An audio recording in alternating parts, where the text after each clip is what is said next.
Samantala naman, ating alamin po report mula kay Ms. Karen Oyong, DFA, Embahada ng Israel sa Pilipinas. Nagpaabot daw po ng mensahe ng pagkikiramay sa pamilya po ng namatay na Pilipina matapos naman Iranian missile strike sa Haifa. Report mula kay RH4, Karen Oyong. Ms. Karen. Ms. Karen. Yes, kasamang Ray, kasamang Romel. Yes, kasamang Ray, kasamang Romel. Go ahead. Na ba ako? Go ahead, loud and clear. Yes, thank you. Yes, so nagpaabot nga ng mensahe ng pakikiramay ang Department of Foreign Affairs o DFA sa mga naulila ng Filipina National na nasawi matapos ang Iranian missile strike sa Haifa, Israel noong Abril 5. Kasamang nasawi ng Filipina ang kanyang Israel national na asawa at kanyang mga parents-in-law sa naturang insidente. Ayon sa DFA, pinagbigay alam na ng Embahada ng Pilipinas sa Tel Aviv sa pamilya ng nasawi ang sinapit ng kanilang kaanak kasabay ng pag-abot ng kinakailangang tulong sa kanila at ang pagsasaayos ng agarang repatriation ng labi ng nabanggit na Filipina. Dagdag naman ng DFA, humiling ng privacy ang pamilya ng nasawing Filipina sa panahon ng kanilang pagdadalamhati. Kasabay nito, nagpaabot rin ng mensahe ng pakikiramay ang Embahada ng Israel sa Pilipinas, kung saan sinabi nito na nakikisa sila sa pamilya ng nasawi at nakikiisa sa Filipino community sa Israel. Ayon naman sa mga ulat galing sa Reuters, may tinatayang 19 na katao na ang nasawi sa Israel sanhi ng mga airstrikes kasabay ng US-Israel war laban sa Iran na sumiklab noong February 28 nitong taon. Karamihan umano sa mga nasawi ay mga sundalo at meron ding mga nadamay na mga sibilyan. Ako si RH4 Karen Oyong, nag-uulat para sa DZRH. Una sa Pilipinas, una sa Pilipino. Presidential Communications Office sa pinaimbestigahan sa DOJ ang Malasakit News Pilipinas. Aba, meron palang ganito dahil sa pagpapakalat ng fake news tungkol sa enerhiya. Oo nga ang daming fake news ngayon. Kapag ganyan, dapat binaban na yan, ha? Kaya nga Hindi, ang mahirap yung iba, sineshare pa Oo, grabe. Dalawang kagaspangan mangungopya, mangungopya. Ipapakalat tapos, na. i-share pa. Hindi ba? Ang mahirap nung pag kinuha pa ng mga media networks. Ayun. Hindi, yung mga legit, hindi ko kunin yan. Definitely. No. Pero iba nalulusutan Ha? Iba nalulusutan. Sila. Pero tayo hindi sa DZRH. Ibalita mo yan, RH number 29, Boy Gonzales. Boy. Lakay Romel, nagsampa ng reklamo ang Presidential Communication Office laban sa Facebook page na Malasakit News sa Pilipinas dahil sa umano'y pagpapakalat ng maling impormasyon na nagdulot ng takot at kalituhan sa publiko. Ayon kay Acting Secretary Dade Gomez, inihahanda na ang reklamo laban sa mga nasa likod ng nabanggit na page sa utos ni Pangulong Ferdinand Marcos Jr. Kabilang sa mga tinukoy ng Peking Post ang energy lockdown, fuel shortage at isang umano'y COVID-19 sikada variant lockdown na pawang itinuturing na gawa-gawang lamang. Hinihiling din ng PCO sa Department of Justice na imbestigahan ang mga naturang post at tukuyin ang mga responsable upang mapanagot sa ilalim ng revised penal code at Cybercrime Prevention Act. Nagbabala ang PCO na paigtingin pa ang monitoring sa social media upang labanan ang disinformation at maprotektahan ang publiko. Ito si Boy Gonzales para sa DZRH na sa Pilipinas, una sa Pilipino. Thank you, Boy! Samantala naman, Provincial Director ng Batangas Police Office, inireklamo daw po ng isang dalagang pulis dahil umano sa pambabastos. Ating alamin sa report ni RH5, Val Gonzales. Val. Ray, hindi na nakayanan ng isang policewoman ang panghaharas at umano'y pagsasamantala ng Police Provincial Director ng lalawigan ng Batangas sa katauhan ni Police Colonel Marlon Ventura Rufo. Personal na dumulog sa tanggapan ni National Police Commission o NAPOLCOM Chairperson Ralph Vicente Calinisa ng Dalagang Police para magreklamo ng patong-patong na kasong administratibo laban sa kanyang opisyal sa sinumpang salaysay na isinampa ng biktima. Inilahad nito ang sunod-sunod na insidente ng umano'y di kanais-nais na paghawak, pambibitaw ng mga salitang hindi angkop at mga kilos na nagdulot ng kanyang pagkabalisa sa loob ng 2 buwan mula noong nakalipas na buwan ng Pebrero. Sa reklamo ng biktima, sinamantala umano ng mataas na opisyal ang kanyang posisyon at autoridad bilang provincial director upang gawin ang nasabing serye ng pang-aabuso sa loob mismo ng opisina at habang nasa oras ng trabaho.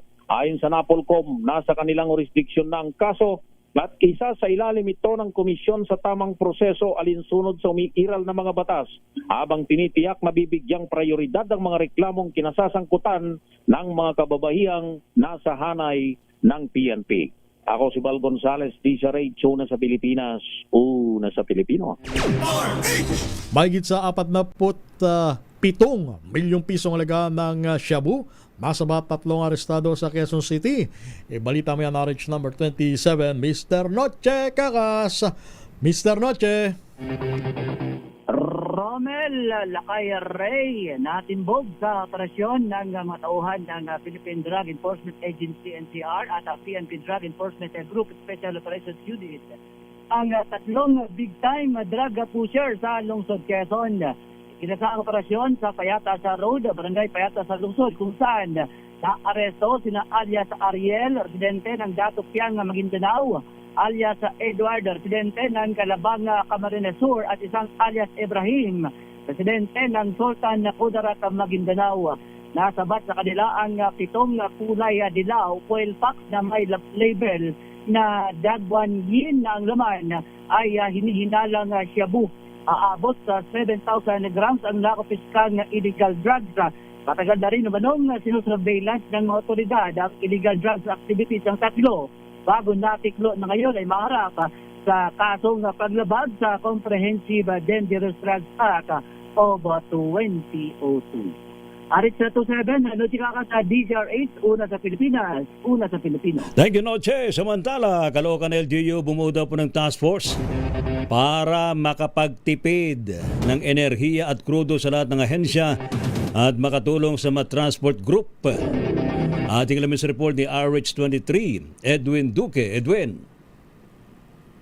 Tama na kayo rin nagipagpulong kanina sa Caloocan Mayor Along Malapitan at bungo ito ng task force na layong tutukan kung pag-isiping mapag-atipid ang enerhiya at kurodo bilang pagtugon sa pandigdigan ng crisis.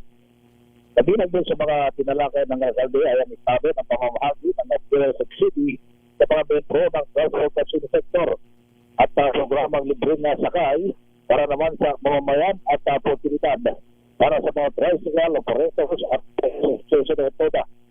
Dahil dito ang iba't plano, kabilang ang mga naigpit na pagbabantay sa mga presyo ng mga produkto sa palengke at mga gasolinahan at pagbawi din sa mga business pagsampa ng kaso laban sa mga kumpanyang sangkot sa fuel holding o holding. Pagsagawa ng patrol ng mga kawani mula sa maliit na barangay, paglalagay din ng mga solar panel sa mga health center, paghahati ng mga public safety at traffic management ng rumorondang libreng sakay sa anumang umaga at gabi.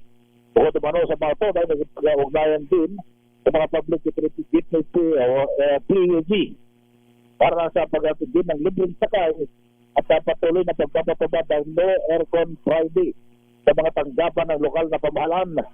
Ang lahat ng ito ay masusin na rin pag-aaralan upang mabigyan ng agarang solusyon at aisan ang hirap na sitwasyong dinaranas ng ating mga kababayan. Arisot, ito rin yung kinagulat sa DZRH. Una sa Pilipinas, una sa Pilipinas. Thank you, Edwin.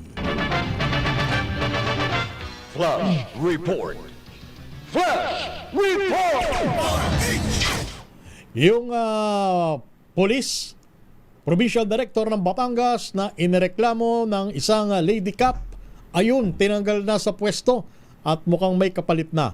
Alamin natin ang iba pang detalye. RH number 30, Eric Dastas. Kuyang Eric. Kuya Ramel, tama ka. Inalista nga sa pwesto ni Brigadier General Hansel Marantan, Regional Director ng Calabarzon, si Police Colonel Marlon Rufo bilang Provincial Director ng Batangas. Ilang minuto pa lamang ang nakalilipas. Si Colonel Rufo ay papalitan bilang officer in charge ni Police Colonel Militon Abelio Salvadora. Ito'y galing mismo dito sa regional office ng Calabarzon. At dahil na nga rin sa umunik kinakaharap na kaso nitong naalis sa pwesto na si Colonel Rufo. Antabayan pa ang ating bang detalye ng pagkakarelieve ng Provincial Director ng Batangas. Ito pa rin si Eric Dastas para sa DCRH. Una sa Pilipinas, una sa Pilipino. Thank you, Eric Dastas. Flash Report. Flash Report! Basta't may nangyari, unang maririnig sa kauna-unahan. DZRH Flash Report! Rapido, hataw, balita. Standby ho mga balita mula po sa mga probinsya. Pilipinas ang oras sa alas 2:36 ng hapon. Ang oras na yan ay hatid sa Tinesting, sinuri, siniyasan. Ang resulta, super effective ang Shield sa pagpatay ng bakterya at virus. Shield Antibacterial Soap. Believe ang mga eksperto sa Philippine Nurses Association. At si Mami, Tiwala ako sa Shield. Shield Antibacterial Soap. Napatunayang mabisa. Ang mga nurse, tiwala. ACS. Tanggaling-galing mo. Smart dishwashing paste ko. Pritong ulam na masebo. Plato o kaldero. Tanggaling for everyday. Ganyan pag smart ang dishwashing paste. May double tanggaling formula. Tanggal ang sebo. Tanggal ang bakterya. Bahid para walang bahid. Linis fantastic sa metal at plastic. Number one ko to. Tanggaling-galing mo. Smart dishwashing paste. ACS. Let us unbox MX3 capsule. Each box has 60 vegetable capsules that tested and proven to help reduce pain discomfort.